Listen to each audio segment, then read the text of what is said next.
Dr. Arvind Virbani, Member of NITI Aayog of India, Dr. Charan Singh, CEO, EGROW Foundation, Dr.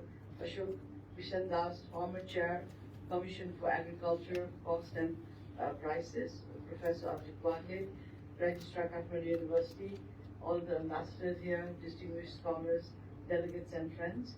I feel truly honored to be invited to speak to this distinguished audience at the Indo-Nepal Economic Conference. I thank the organizers, especially Kathmandu University and Nepal Center for Contemporary Studies and EGROW Foundation for inviting me to share my thoughts on the subject. And I've been a politician for the last 15-20 years. So it's been a while since I've been having to really make my brains work a little bit. So I've been looking at this and trying to work on this for the last 2-3 days. The Regional Synergy for Sustainable Development conference's focus on Nepal-India relations is very pertinent, as we heard from the speakers who spoke before me. The deep engagements between our nations are multifaceted, productive, and serve as a vital part of regional cooperation initiatives in South Asia as a whole.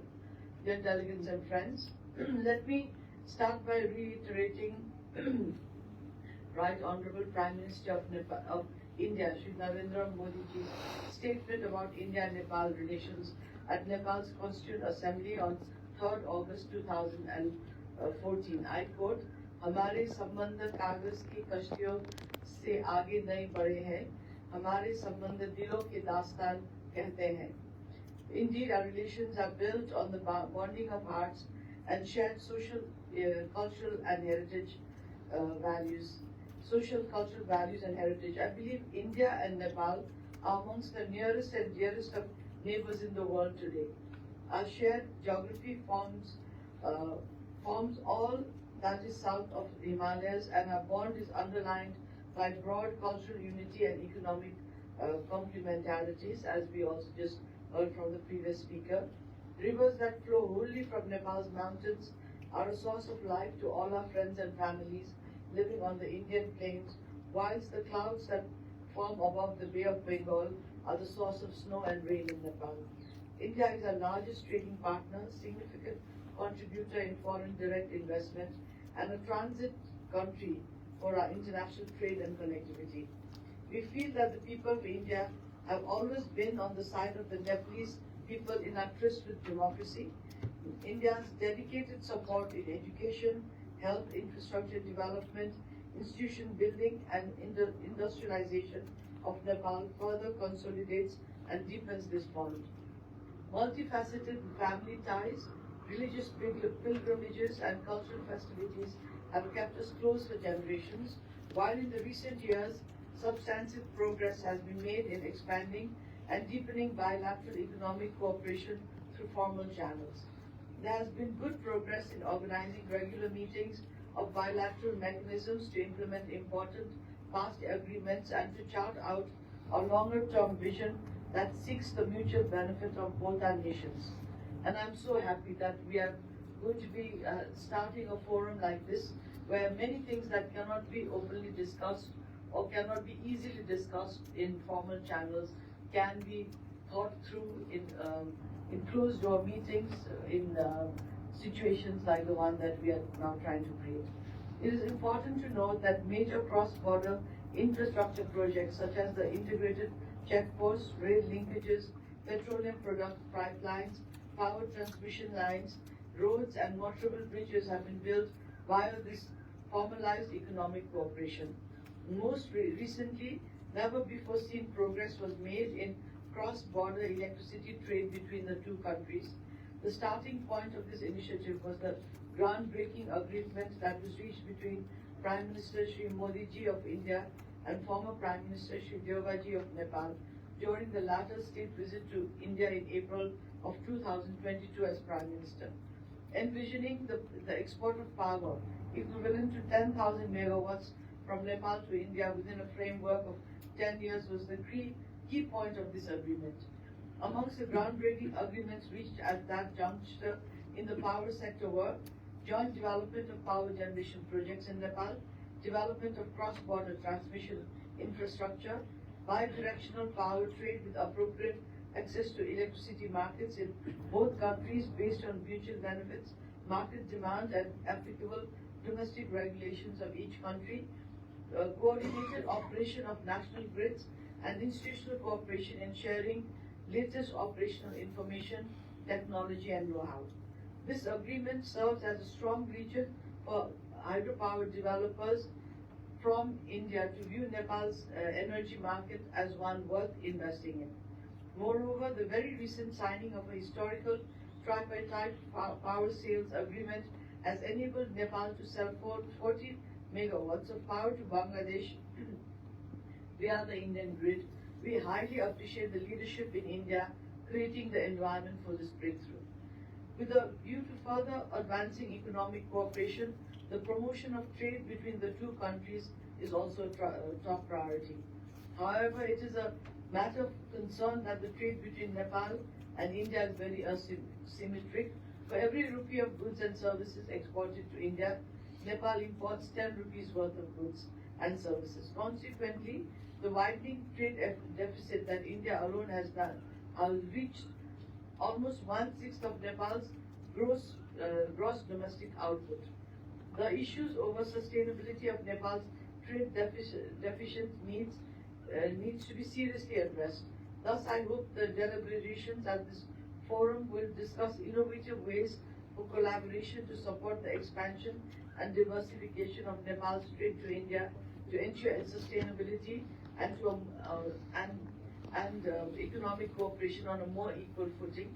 And here, of course, we are hoping that there will be import of foreign investment as well as technology, which we can jointly develop and re-export back to India, along with the partnership of the citizens of India itself. Collaboration in sectors of information technology, the gig economy with software development should serve as a boon for the talented youth of Nepal, as well as a market for the Indian IT sector. Many infrastructural, regulatory, and administrative barriers, as well as procedural irritants, otherwise known as red tape, lead to excessive delays, high costs, and uncertainties. These impede the opportunity to realize a higher potential. And a lot of discussion around this is also required, both on the side of Nepal and on the side of India, because while I was serving on the Committee of Agriculture, Cooperative and Natural Resources, I realized that there are issues on both the sides, and when we have formal government level meetings, it is very brief and all the issues are not really worked out in depth, and maybe this can be such a forum that we look at each and every of the many products which we share between the two neighbors and how that can be synergized and how we can do better export and import and better trade of technology from both sides. In this context, addressing preferential erosion vis-a-vis other least developed countries, removing non-tariff barriers and facilitating trade at the border, concluding mutual recognition agreements, leadership for policy in new sectors, promoting regional value chains and intra-industry trade, upgrading trade-related infrastructure, including road and railway infrastructure, and India's support in strengthening productive capacity would go a long way in balancing trade and in making our economic integration and cooperation even stronger. Dear delegates and friends, I'm delighted to share with you that Fitch Ratings has awarded Nepal a BB minus rating for its investment climate, positioning Nepal second behind India in South Asia. We have opened almost every sector of the economy to foreign investment. Recently, we have reformed policies and enacted many legislatures to augment the investment climate. Statutory provisions pertaining to land acquisition, company registration, environmental assessment, and infrastructure development have been relaxed and simplified. We are ready to establish bilateral investment agreements with as many prospective countries as possible. And here too, as a foreign minister, I have come across many other third countries who are very interested in investing in Nepal, but I know very truthfully and as a Nepali that we don't have the magnitude of technology, capital, or management skills, and we cannot do it alone. The potential is there. So if people from the Indian private sector, from the academic sector, partner with Nepal, I think we can accomplish much more in this field as well. Nepal offers an attractive incentive package in terms of corporate taxation, import duties, and export facilitation. We guarantee full repatriation of income from investment, and Nepalese legislation prohibits nationalization of private enterprises. This is written in our constitution. Further, Nepal is committed to policy stabilization to encourage FDI and private sector engagement. India is already the largest investor in Nepal, with about 2/5 of the total stock of foreign investment. We encourage the Indian private sector and entrepreneurs to take advantage of the readily available investment opportunities in Nepal. I invite you to invest in Nepal, in hydroelectricity, both in generation and transmission, transport infrastructure such as fast-track roads, railways, cable cars, metro rails, flyovers, and international airports, agriculture, food processing, herb processing, tourism, sports, mineral-based and production industries, and information and communication technology. So all these fields in Nepal are relatively still virgin fields. But if we can have a good policy framework and a good discussion around each of these sectors, I'm sure our economic growth together could go a long way. I'm confident there is a potential high rate of return on investment in all these sectors. At this juncture, I would like to take a few minutes to focus on tourism in Nepal. We can jointly promote our religious and cultural treasures as tourism destinations, which would contribute substantially to regional prosperity. Nepal and India should effectively promote the joint initiatives like the Ramayana circuit and the Buddhist circuit to harness mutual benefit. I'm happy to note that a number of India-based hotel chains have already come to Nepal, and there is encouraging progress in cross-border digital transactions between India and Nepal. We look forward to the effective management of inter-country hotel networks and digital payment systems for the convenience of tourists, business people, students, pilgrims, and travelers of both countries. I would also like to share that Nepal has opened up 2 international airports at Lumbini and Pokhara, 2 of Nepal's most beautiful, unique, and spiritual places. We have constructed these airports at very high cost and seek the support of our closest friend and neighbor to help make them fully operational. Thus, we seek the support of private Indian airline operators to start services to these 2 airports for enhancing not only economic ties, but also deepening people-to-people connections between our 2 countries. And since there is some history with these 2 projects, I sincerely would like to open this floor to please have a discussion on what would be the implications of Indian Airlines flying to these airports, and how it would actually deepen our relations and our people-to-people contact. But I think there has to be some clearance at the highest level in India before these 2 airports can be accessed by Indian Airlines. The government of Nepal has offered various incentives to airline companies for such services, and now a number of airlines from the Middle East and from China and from Thailand are coming to at least Lumbini Airport. But there's a number of incentives that the government of Nepal has given. The government of Nepal has also been seeking additional air routes via India, which would highly benefit tourism as well as connectivity. And I think this is also an issue which needs a lot of discussion before coming to a good conclusion. Dear delegates and friends, Nepal has achieved a historic political transformation and institutionalized peace and a democratic system of governance in the country.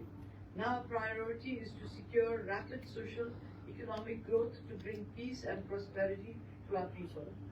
Nepal is graduating from its LDC status by 2026 and hopes to become a middle-income country in the near future. Continued support and goodwill from the international community, particularly from our closest neighbors, remain important for meaningful, sustainable, and irreversible graduation. We are working hard to achieve the Sustainable Development Goals by 2030. However, the varieties of climate change, which transcend national boundaries, present the most severe threat to achieving SDGs. Only in the most recent monsoon season, Nepal lost infrastructure worth $1.3 billion due to unprecedented floods. Given the shared geography and the shared river systems, Nepal and India must strengthen cooperation on climate change issues and work towards a more sustainable and resilient future. Dear friends and delegates, Nepal is excited by India's rapid economic process and its rise as an extremely important international power. Currently, India is the world's fifth largest economy and is on track to become the third largest economy in the world after the US and China by the year 2030. It is irrefutable that the global economy's center of gravity is moving towards Asia, and the center of gravity is located nowhere else than in the neighborhood of Nepal. And the undertaking to integrate the region for regional prosperity as a whole is what we must march towards. Because our region has immense potential, closer cooperation among the countries in South Asia will undoubtedly create a strong regional synergy for a more resilient, prosperous, and sustainable region. There is thus a need to further strengthen regional and sub-regional platforms such as BIMSTEC, BBN, and SARC to forge economic integration and complement bilateral economic engagements, and to have think tank bodies like this. I think is now very, very crucial, and also think it's very timely that we are entering into these dialogues, and I'm so happy that it is now starting with India and Nepal, but maybe the other countries in the region can also join in well and as possible. Finally, I would like to emphasize that with Nepal being a priority on India's neighborhood first policy, strengthening the economic relationship based on shared concern and shared prosperity holds immense significance and potential for both countries. An economically prosperous, politically stable, and democratic Nepal is what we endeavor to be, and we are getting closer to this goal if we look at a historic perspective. And with fruitful cooperation with a neighbor such as India, prosperity is very realizable, we feel. For this, we need to develop a framework for a comprehensive economic partnership that links the industrial development of Nepal with the growth structure of India. We also need to work together to develop a common position in international forums based on bilateral concerns such as human security, terrorism, human rights, artificial intelligence, the multilateral trading system, and emerging challenges to the globally accepted development paradigm.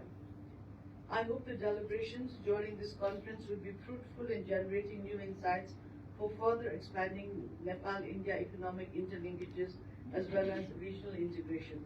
I wish this event a great success. Thank you.